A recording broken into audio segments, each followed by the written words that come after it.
अपने आज संविधान ज्ञान गाथा एवं संविधान जागरूकता सम्मेलन के अभ्यास सत्र में अपने मार्गदर्शक के साथ ये अभ्यास का आखिरी श्लोक।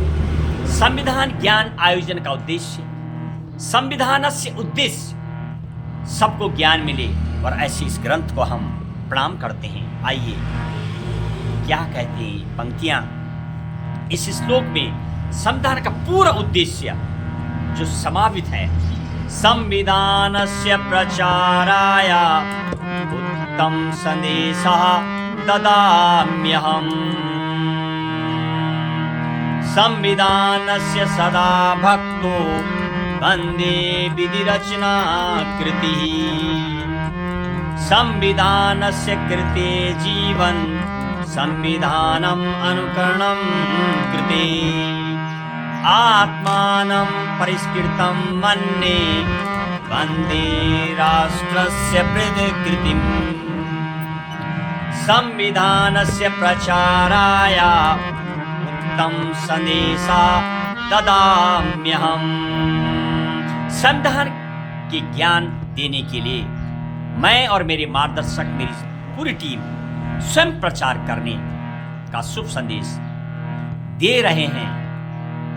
संविधानस्य सदा भक्तो वन्दे विधिरचना कृतिः, संविधान के प्रति हमेशा श्रद्धावान रहें। अनेक न्यायिक विधि विधान से पूर्ण ऐसे महान रचना ग्रंथ को हम नमन करते हैं। वंदे विधि रचना कृतिः, अपने राष्ट्र की संविधान को हमारा श्रद्धापूर्ण नमन। और क्या कहती है अगली पंक्तियां, संविधानस्य कृते जीवन संविधानम् अनुकरणं कृते, संविधान के ज्ञान प्राप्त से ही जीवन सुधरेगा और संविधान के अनुसरण से ही आत्मा की शुद्धि हो सकती है। आत्मानं परिष्कृतं मन्ये वन्दे राष्ट्रस्य कृतिम्, और संविधान के अनुसरण से ही आत्मा की शुद्धि हो सकती है। इसलिए राष्ट्र की इस विशाल संविधान रचना को हम प्रणाम करते हैं और इस ज्ञान को और इस महान जिससे देश चलता है, भारत जैसा देश, यानी जहां पर सुपरमैसी ऑफ द कॉन्स्टिट्यूशंस, यानी दुनिया के ऐसे अनेक ऐसे राष्ट्र, ऐसे Republic countries where is the supremacy of the constitutions. The India is the one of that, like Japan, if you consider to America kind of country, there is the supremacy of Supreme Court, and the Britain kind of country, there is the supremacy of parliamentary.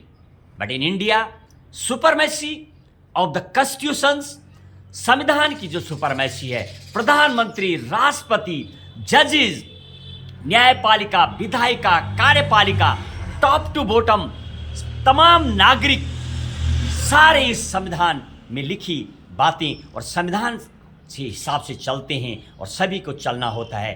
इसीलिए भारत देश में जो सुपरमैसी of संविधान की है और इसको हम उद्देश्य और इस ऐसे एक भारत देश का सिर्फ एक पुस्तक महज नहीं है, ये भारत देश की आत्मा है और इस आत्मा में सबके लिए जिस तरह आत्मा में एक प्राण जीवन होता है, ऐसे ही इस महान ग्रंथ में ऐसा जीवन और ऐसा सजाया गया है जिसमें आर्टिकल 13, आर्टिकल 32 आप देखेंगे। एक तरफ न्याय की शक्ति का जो अधिकार दिया गया है, न्याय की शक्ति यानी कोर्ट को दी गई, सुप्रीम कोर्ट को। आर्टिकल 32 में जब भी किसी नागरिक के फंडामेंटल राइट, मौलिक अधिकार का हनन होता है, डायरेक्टली सुप्रीम कोर्ट को शक्ति दी गई सुनने के लिए, और तब उसमें जो है एक रिट जारी करता है कोर्ट, सुप्रीम कोर्ट। और आर्टिकल 13 में जब भाग 20 संविधान की धारा 368 के जब संविधान संशोधन किया जाएगा,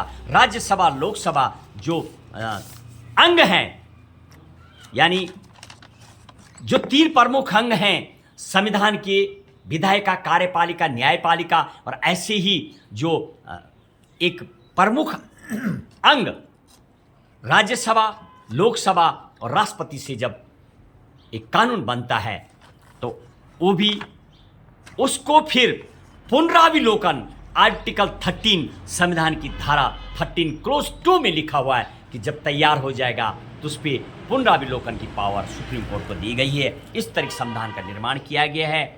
तमाम चीज़ें और सरकार को जो इस तरीके से वो त्राय जो चीज़ें हैं उस पर कल वर्णन करेंगे, विशेष सप्त चिन्हानी के साथ एक त्रिणी का जो वर्णन है, 3 चीज़ों का वर्णन।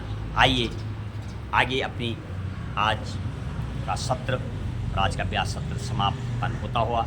जय हिंद, जय भारत।